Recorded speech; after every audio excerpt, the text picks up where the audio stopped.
सिलीगुड़ी के एनजेपी इलाके के रहने वाले रंजित मंडल अपने साथियों के साथ शहीद दिवस में भाग लेने के लिए कोलकाता गए थे। तभी उनके परिवार को खबर मिली कि वो नहीं रहे। ये खबर आते ही घर के लोग फूट फूट कर रोने लगे।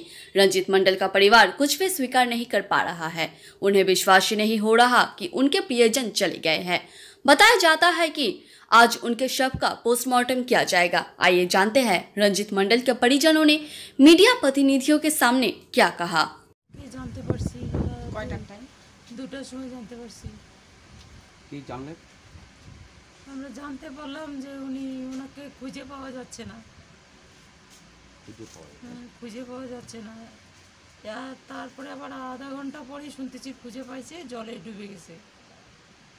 তারপর প্রথমে শুনছিলাম জলে খুঁজে পাওয়া যাচ্ছে না, আধা ঘন্টা পরে শুনলাম যে পাওয়া গেছে। তখন থেকে তো বাড়িতে চিল্লাহল্লা চলতেছে। তখন থেকেই কান্দাকাটি, বাড়িতে চিল্লাহল্লা, লোকজন ভর্তি। আপনাদের কি মনে হয় সত্যি কি জলে ডুবে মারা গেছে? জলে ডুবে মারা যায় নাই। উনি সাঁতার জানে না, উনি জলে নামতেই পারে না। জল উনি প্রচুর ভয় পায়। কিন্তু এটাকে এইখান থেকে ওনার পিছনে এই শত্রুগুলো বহুত দিন থেকে লাগানো ছিল। কে ছিল? 6 মাস হলো।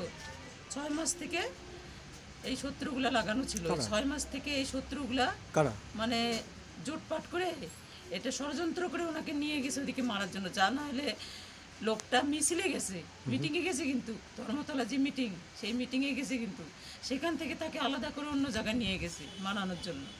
আর যে জায়গার মধ্যে মারছে ওটা তো আস্ত বোঝা যাচ্ছে ছবিটার মধ্যে, ওনাকে মাটিতে মুখ থুবড়ে থুবড়ে মারছে। সেই ছবি আপনারা কোথা থেকে পেলেন? সেই ছবি আমাদের ওখান থেকে ভিডিও পাঠাইছে। কে করেছে? কে যে পাঠাইছে, কার মোবাইলে পাঠাইছে, সে আবার আমার ভাইকে দিছে। আমার ভাই আমাদেরকে দেখাইলো। আপনি কি তাকে চেনেন যার মোবাইলের থ্রু দিয়ে আপনাদের কাছে ছবিটা এসেছে?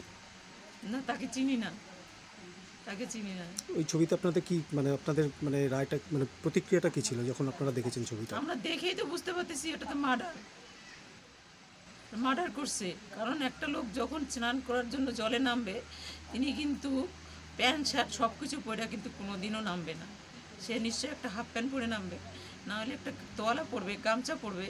ওনার তো প্যান্ট শার্ট সব পরানো আছে, কোমরের বেল্ট পর্যন্ত লাগানো আছে, ভিতরে স্যান্ডো গেঞ্জি, উপরে টি শার্ট। উনি কোনোদিনও জলে তো নামেই না। এটা তো আমরা আগাগোড়াই জানি, জলে উনি কোনোদিনও নামে না। ওনাকে মারা হয়েছে, ফাঁকা জায়গায় নিয়ে যায় ওনাকে। কারা পেছনে থাকতে পারে? আছে এদিককারই লোক আছে, সব এদিককারই লোক, দূরের লোক না। এর আগে কি কোনো রকম ঝামেলা হয়েছিল? হ্যাঁ, ঝামেলা হয়েছিল। কিরকম? সেটা কি পারিবারিক ইয়েতে না নিজের? কিন্তু সেটা হলো আমার বাবা মারা গেছিল। আমার বাবাকে শ্মশানে নিয়ে যাওয়ার পরে আমার স্বামীকে ওইখানে নিয়ে যা মারছিল শ্মশানে। তখন কি আপনারা কোনো অভিযোগ দায় করেননি? অভিযোগ কোনো দায় করি নাই, মাফ করে দিয়েছিলাম, মাফ করে দেওয়া হয়েছিল। কারা এর পিছনে আপনার কি মনে হয় যে কারা এর পিছনে থাকতে পারে? তারাই মারছে, ওই লোকগুলাই মারছে। কারা এটা? কারা আপনার? কারা এখানকার লোক আছে, এখন নামগুলো বলবো না, নামগুলো এখনো বলবো না। এখানকার লোক আছে। আপনার স্বামীর শেষ কাজ শেষ হয়ে গেলে কি আপনারা এই নিয়ে কি পুলিশে যাবেন? হ্যাঁ, যাবো। কি চিন্তা ভাবনা রাখছেন? এটা নিয়ে আমরা একটা আন্দোলন করব।